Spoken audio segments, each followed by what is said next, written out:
വാർത്തകൾ വിശദമായി. കർണാടക ബണ്ട്വാളിൽ പ്രണയ നൈരാശ്യത്തെ തുടർന്ന് 21-കാരിയെ വെട്ടിക്കൊലപ്പെടുത്തിയ കേസിൽ പ്രതി പിടിയിൽ. ബെൽത്തങ്ങാടി ഒഡിലനൽ സ്വദേശി ചേതനാണ് പിടിയിലായത്.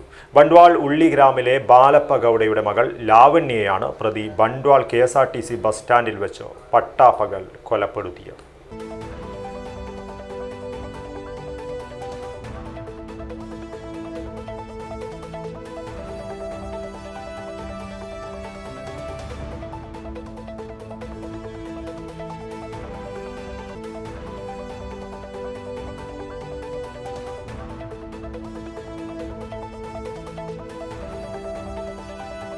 കർണാടക ബണ്ട്വാളിൽ പ്രണയ നൈരാശ്യത്തെ തുടർന്ന് 21-കാരിയെ പട്ടാപകൽ വെട്ടിക്കൊലപ്പെടുത്തിയ കേസിൽ പ്രതി പിടിയിൽ. വാമഞ്ചൂർ പച്ചനാടി സ്വദേശി ചേതനാണ് പിടിയിലായത്.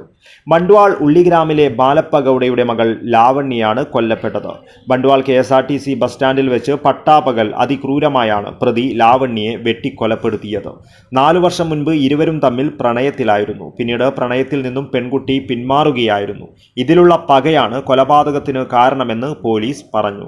കൊലപാതകത്തിനു ശേഷം പെൺകുട്ടിയുടെ പിതാവിനെ ചേതൻ ഫോൺ വിളിച്ച് മകളെ കൊലപ്പെടുത്തിയെന്നും താൻ ആത്മഹത്യ ചെയ്യുകയാണെന്നും അറിയിച്ചിരുന്നു. ബെൽത്തങ്ങാടി ഒഡിലനൽ സ്വദേശിയായ പ്രതി ചേതനെ നാടകീയമായാണ് പോലീസ് പിടികൂടിയത്. മംഗളൂരുവിന് സമീപം വാമഞ്ചൂർ പച്ചനാടിയിൽ വെച്ചാണ് ഇയാൾ പിടിയിലായത്. ನಿನ್ನೆ ದಿವಸ ಸಂಜೆ ವೇಳೆಯಲ್ಲಿ ಬಂಟ್ವಾಲ್ ಪೊಲೀಸ್ ಸ್ಟೇಷನ್ ವ್ಯಾಪ್ತಿನಲ್ಲಿ ಒಂದು ಮರ್ಡರ್ ಆಗಿದೆ. ಅದರಲ್ಲಿ ಲಾವಣ್ಯ ಎಂದು ಒಂದು 21 ವರ್ಷದ ಹುಡುಗಿಯನ್ನು ಯಾರೋ ಒಬ್ಬ ವ್ಯಕ್ತಿ ಮರ್ಡರ್ ಮಾಡಿದ್ದಾನೆ ಎಂದು ಒಂದು ದೂರು ಬಂದಿದೆ. ಅದರ ನಿಟ್ಟಿನಲ್ಲಿ ಬಂಟ್ವಾಲ್ ಟೌನ್ ಪೊಲೀಸ್ ಸ್ಟೇಷನ್ನಲ್ಲಿ ಕ್ರೈಮ್ ನಂಬರ್ 95/26 ಅಂಡರ್ ಸೆಕ್ಷನ್ 78(126) ಮತ್ತು 103 BNS ಪ್ರಕಾರ ಕೇಸ್ ದಾಖಲು ಮಾಡಿ ಕೊಲ್ಲಲಾಗಿದೆ. ಅದು ಎನ್ಕ್ವೈರಿ ಸಂದರ್ಭದಲ್ಲಿ ಅವಳನ್ನು ಮರ್ಡರ್ ಮಾಡಿರೋದು ಅವಳ ದೂರದ ರಿಲೇಟಿವ್ ಆಗಿದ್ದ ಚೇತನಂದ ಒಬ್ಬನು ಆ ಹುಡುಗಿಯನ್ನು ಏಕಪಕ್ಷವಾಗಿ ಲವ್ ಮಾಡ್ತಾ ಇದ್ದ. ಅವನೇ ಮರ್ಡರ್ ಮಾಡಿದ್ದಾನೆ, ತಲ್ವಾರನ್ನು ತಗೊಂಡು ಬಂದು ಎಂದು ಗೊತ್ತಾಗಿದೆ. ತದನಂತರ ಆರೋಪಿ ಪತ್ತೆ ಹಚ್ಚಲಿಕ್ಕೆ ವಿಶೇಷ ತಂಡಗಳನ್ನು ನೇಮಿಸಲಾಗಿದೆ. ಇವತ್ತಿನ ಬೆಳಗ್ಗೆ ಆರೋಪಿಯನ್ನು ಮ್ಯಾಂಗ್ಳೂರ್ನಲ್ಲಿ ಅವನನ್ನು ಸೆಕ್ಯೂರ್ ಮಾಡಿಕೊಳ್ಳಲಾಗಿದೆ. ತದನಂತರ ಅವನು ವಿಚಾರಣೆ ಮಾಡುವಾಗ ಅವನು ಇಲಿ ಪಾಶನ ತಗೊಂಡಿದ್ದಾಗ ಹೇಳಿರ್ತಾನೆ. ಈ ನಿಟ್ಟಿನಲ್ಲಿ ಅವನನ್ನು ಸರ್ಕಾರಿ ಆಸ್ಪತ್ರೆಯಲ್ಲಿ ಈಗ ಅಡ್ಮಿಟ್ ಮಾಡಲಾಗಿದೆ. ನಂತರ ಅವನನ್ನು ಅರೆಸ್ಟ್ ಪ್ರೊಸೀಜರ್ ಕಂಪ್ಲೀಟ್ ಮಾಡಿ ಈಗ ಲೀಗಲ್ ಮುಂದೆ ಕಾನೂನು ಕ್ರಮ ತಗೊಳ್ಳಲಾಗುವುದು.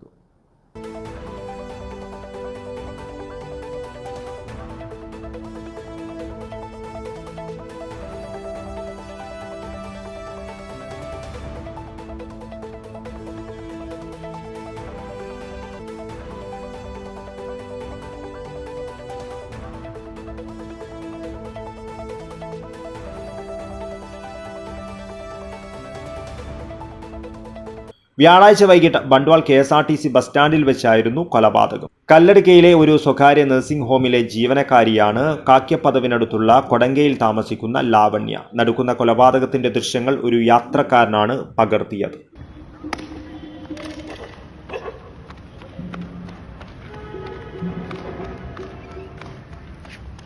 ലാവണ്യയെ കൊലപ്പെടുത്തിയതിനു ശേഷം പ്രതി ചേതൻ ഓടി രക്ഷപ്പെടുന്നതും ദൃശ്യങ്ങളിൽ കാണാം. വീട്ടിലേക്ക് പോകുവാനായി ബസ് സ്റ്റാൻഡിൽ എത്തിയതായിരുന്നു ലാവണ്യ. കോടതിയിൽ ഹാജരാക്കിയ പ്രതിയെ റിമാൻഡ് ചെയ്തു. News bureau, Mangaluru.